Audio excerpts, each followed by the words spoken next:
Rain had a way of clinging to London when sorrow wished to make itself known. It settled as a thin mist over gas lamps and cobblestones, softening the city into dull shades of gray. On such an afternoon, she stood outside a dressmaker's window, her worn shawl pulled tight around her shoulders. The cold she felt did not come from the weather. It lived deeper, in the hollow space grief had carved inside her. Under the same awning nearby, two women lingered. They spoke softly, as though kindness guided them, yet their words carried sharp edges meant to wound. They pretended not to see her, but their eyes flicked in her direction all the same. "Her father left nothing," one murmured. "A gentleman in name only. Debts everywhere, no estate, no protection for his daughter." "And the engagement?" the other asked too casually. "Broken, I hear, just days before the wedding." She knew better than to look at them. If she did, they would see the cracks she worked so hard to hide. Her fingers tightened around the shawl. The street bustled with life around her, carriages rolling across wet stone, vendors calling beneath dripping canvas. Yet the world felt small, narrowed to the sharp awareness of being seen and dismissed as already ruined. Her father had died 3 months earlier. He left behind no comfort, only ledgers heavy with red ink. The estate was taken. The furniture sold. Her name was now spoken with pity, never warmth. The man she once planned to marry had sent a letter, brief and polite. This union is no longer feasible. Feasible, as though love were measured by coin. She turned away from the window and walked on, letting the rain cling to her lashes. She had nowhere to go except where pride no longer mattered.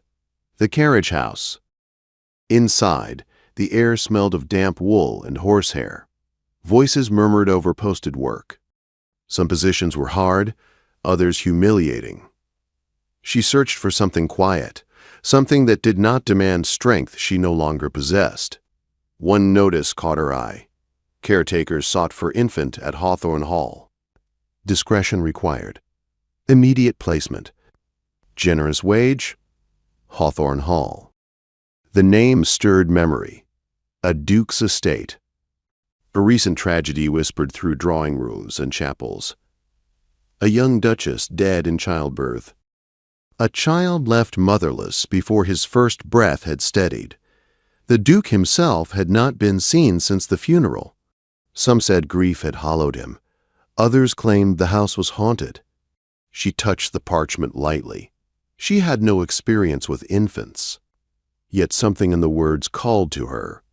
Ruin recognizing ruin. The carriage ride took most of the afternoon. Rain followed her the entire way, soft and steady. Hawthorne Hall rose from the moorlands like a solemn memory. Gray stones softened by ivy. Tall windows reflecting only clouded sky. It was not unwelcoming. It was grieving. A butler led her through quiet halls. Portraits watched from the walls, faces heavy with history. The air smelled of beeswax and cold hearths. No laughter lived here. Only echoes. They entered a small sitting room where a carved cradle stood near the fire. Inside lay a tiny boy wrapped carefully. His cheeks were pale, his breath shallow. A nurse hovered nearby, anxious. The child had not cried properly in days. Then the Duke appeared. He did not announce himself. He simply stood in the doorway. Tall. Still. His grief was not loud. It was carved into his posture, into the tired lines of his face. His eyes rested on the child before lifting to her. "You arrived sooner than expected," he said quietly. "Yes, Your Grace." He studied her, not with cruelty, not with kindness.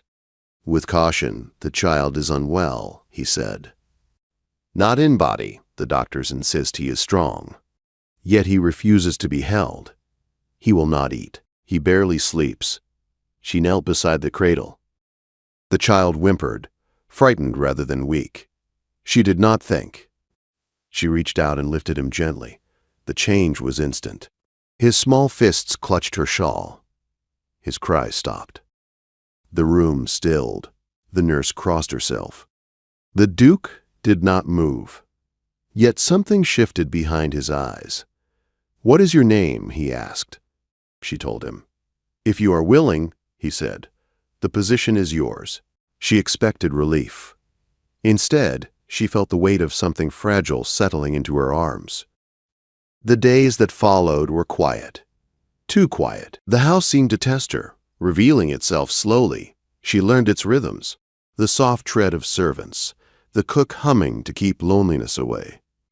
The Duke appearing only when needed, silent and controlled.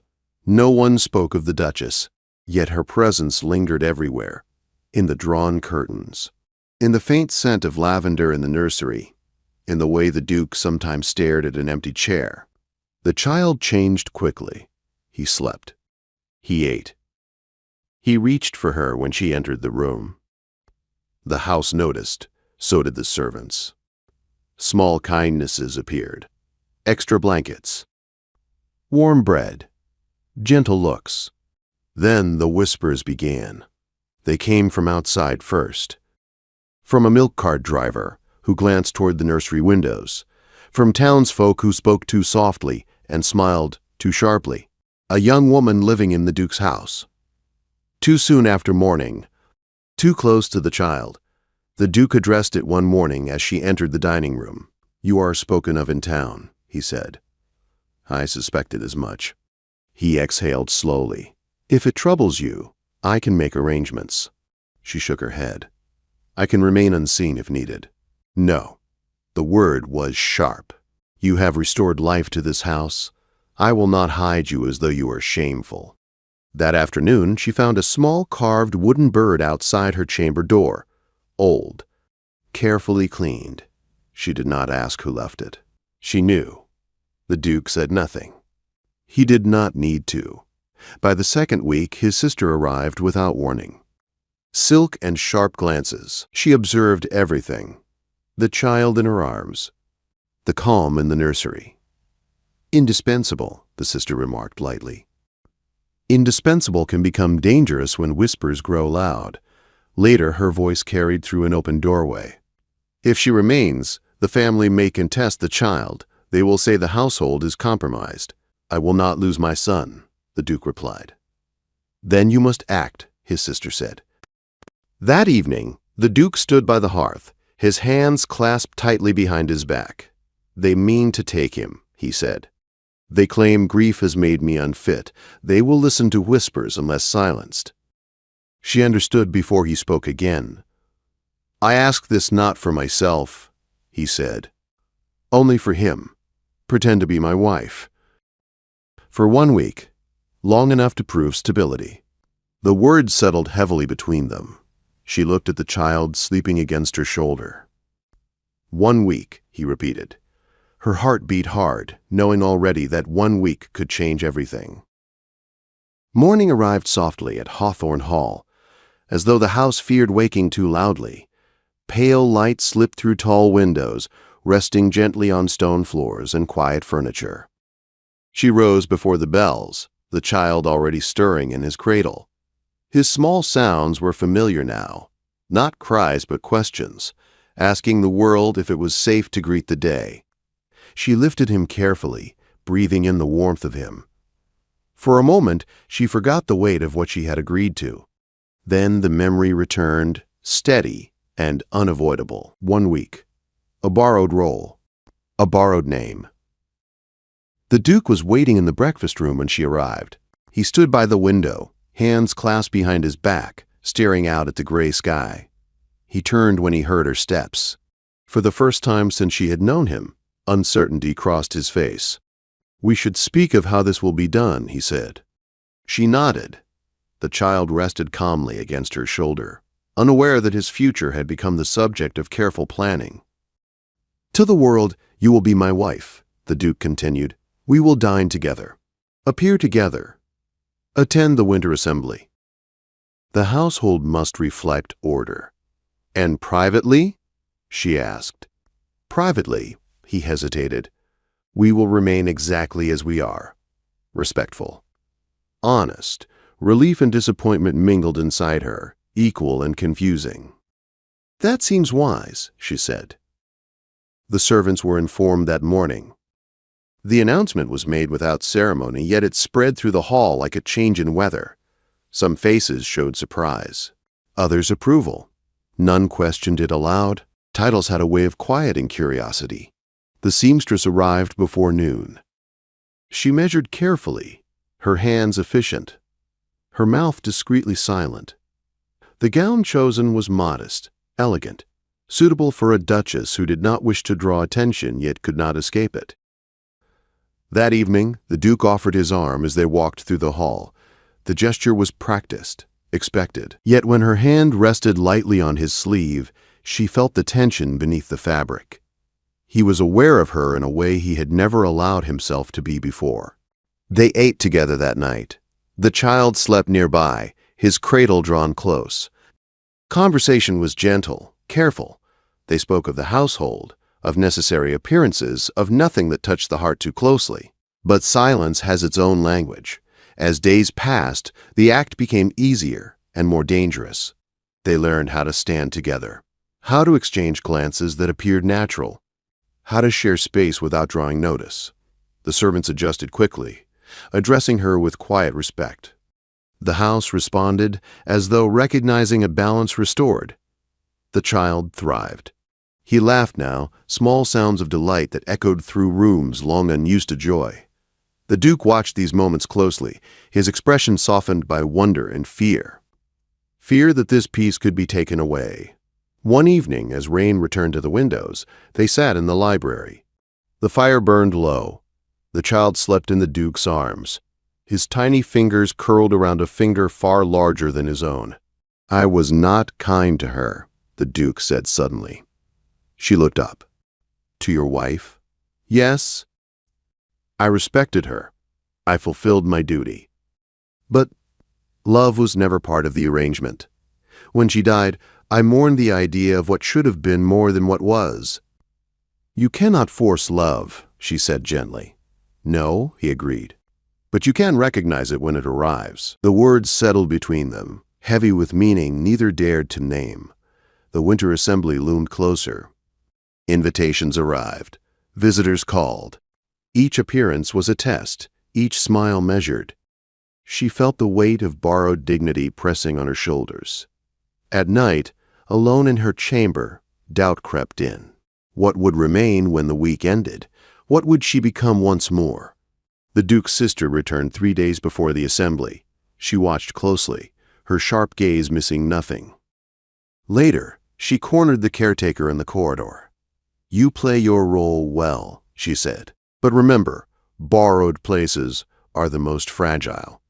That night, the Duke found her standing by the nursery window, staring out into darkness. "She doubts me," he said quietly. "She doubts everyone." "Do you doubt me?" he asked. She turned. The question was not about the arrangement. It was about something deeper. "I doubt myself," she answered honestly. He nodded, as though he understood that more than any reassurance. The night of the assembly arrived wrapped in cold and light. Hawthorne Hall gleamed as it had not in months. Carriages lined the drive. Music filled the air. She stood at the top of the stairs, her gown pale and soft, her hands trembling despite herself. The Duke waited below. When he looked up, something changed in his face. Not pride, not possession, something quieter and far more dangerous. They descended together. The room stilled. Eyes followed. Whispers fluttered like trapped birds. She held her head high, every step measured. The Duke remained close, his presence steady, protective without display. A gentleman stepped forward, his smile sharp with intent. He spoke of rumors, of her past, of questions that needed answering. The Duke answered before she could. His voice carried across the room, calm and firm. He spoke of loyalty, of care, of the woman who had saved his son when grief had silenced the house. The attention was unbearable. She felt heat rise, tears threaten. She excused herself before the music resumed. In the corridor beyond, the air was cool and quiet. She pressed a hand to her chest, breathing through the ache. He followed moments later. "You should not have defended me so openly," she said without turning. "I could not remain silent. When this ends," she whispered, "I will bear the weight of it alone." He stepped closer. "Do you truly believe I asked for 1 week because I intended for it to end?" Her breath caught. "Do not offer kindness you cannot sustain." Before he could answer, a small cry echoed from the nursery. The sound cut through them both. The child needed them. And in that moment, she understood that the most dangerous part of pretending was how easily it became real, far too real. Dawn crept over Hawthorne Hall like a cautious promise. Pale light brushed the stone walls, unsure whether it was welcome. She had not slept. Every sound felt sharp, every thought heavy. The child lay in his cradle beside her bed, his small chest rising and falling in peaceful rhythm. He trusted this place. He trusted her. That trust was what broke her resolve. She dressed quietly, moving with care, so as not to wake him. The gown she chose was plain. It belonged to the woman she had been before borrowed titles and borrowed futures. If she was to leave, she would leave as herself. Her hand was on the door when it opened. The Duke stood there, soaked from the rain. His coat hung heavy with water. His hair clung to his brow. He looked as though he had been standing in the corridor all night, held upright by nothing but will. "Do not go," he said. She lowered her gaze. "If I stay, they will destroy me with whispers. I will become a shadow clinging to your name, and when this ends, I will have nothing left." "I do not care what they say of me," he replied. "But I do," she said softly. "I cannot live on kindness that is meant to expire. I cannot replace a woman you lost. I cannot belong where I have no right." His voice was no longer that of a duke. It was the voice of a man stripped bare by truth. "You belong because this house breathes when you are in it. You belong because my son reaches for you. You belong because my heart has already chosen you." Her breath shook. She wanted to believe him more than she had ever wanted anything. Carriage wheels thundered outside. Voices rose in the courtyard. Firm voices. Certain voices. "They have come," he said. "They mean to take him today." Fear cleared her mind in an instant. She lifted the child from his cradle and followed the Duke down the stairs without hesitation. The entrance hall filled quickly with rigid figures. His aunt stood tall and unyielding, his uncle beside her. A solicitor held papers sealed in red. "The household is compromised," the aunt declared. "The child must be placed where judgment is sound." The Duke stepped forward. "This house is sound." The solicitor cleared his throat. "Grief clouds reason. The court requires proof of stability." She moved then, not behind him, beside him. The child stirred, his small hand gripping her gown. Her voice was quiet but clear. "This child is fed. He is held. He is loved. You may question appearances, but you cannot question care." The aunt's eyes narrowed. "You speak boldly for one without place here." The words did not wound as they once might have. "She has a place," the Duke said. "She is the woman I choose. Not for show, not for necessity, because she is my heart." Silence fell heavy and complete. The solicitor looked from one to the other, then bowed. The challenge dissolved not in argument, but in certainty. Love, spoken plainly, left no room for doubt. They left shortly after. Dignity frayed, but intact. When the doors closed, the house seemed to sigh. She turned to him, tears filling her eyes. "You love me?" "Yes," he said simply. "I always have." She stepped forward. This time, neither of them held back. Their kiss was not desperate. It was steady. It was a promise spoken without words. 1 year later, Hawthorne Hall was alive again. Laughter filled its rooms. The child ran through halls once silent, his joy unrestrained. In the garden, beneath climbing roses, she walked beside the Duke, now her husband. not by pretense, but by choice. Love had not come loudly. It came in quiet moments, in shared grief, in a child's trust. And it endured.